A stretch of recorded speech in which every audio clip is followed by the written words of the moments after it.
জালেম এবং মাজলুম সবাইকে সাহায্য করা সুন্নাহ। বুখারী শরীফের হাদিস 2282 নং হাদিস। বাবুন আইন আখাকা যালিমান আও মাজলুমা।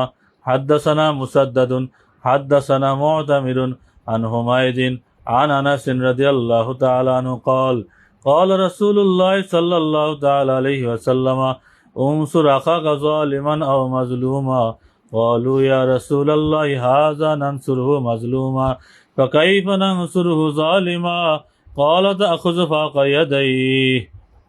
সনদের পরে হযরতে আনাস রাদিয়াল্লাহু আনহু থেকে বর্ণিত, তিনি বলেন রাসূল পাক সাল্লাল্লাহু তাআলা সাল্লাম ইরশাদ করেন যে তুমি তোমার ভাইকে সাহায্য করো, সে জালেম হোক বা মাজলুম, অর্থাৎ অত্যাচারী হোক অথবা অত্যাচারিত হোক, উভয়কেই তোমরা সাহায্য করো। সাহাবায়ে কেরাম বললেন যে হে আল্লাহর রাসূল, আমরা তো মাজলুমকে সাহায্য করতে পারি, কিন্তু জালেমকে আমরা কিভাবে সাহায্য করব? তখন নবীজি বলেন যে তার হাত ধরে রাখো, তার হাতের উপরে তোমরা হাত রেখে তাকে জুলুম থেকে অত্যাচার থেকে বিরত রাখো। অর্থাৎ মাজলুমকে সাহায্য করবে জুলুম থেকে দূরে রেখে, অর্থাৎ তাকে রক্ষা করে, আর জালেমকেও সাহায্য করবে তাকে জুলুম করা থেকে বিরত রেখে।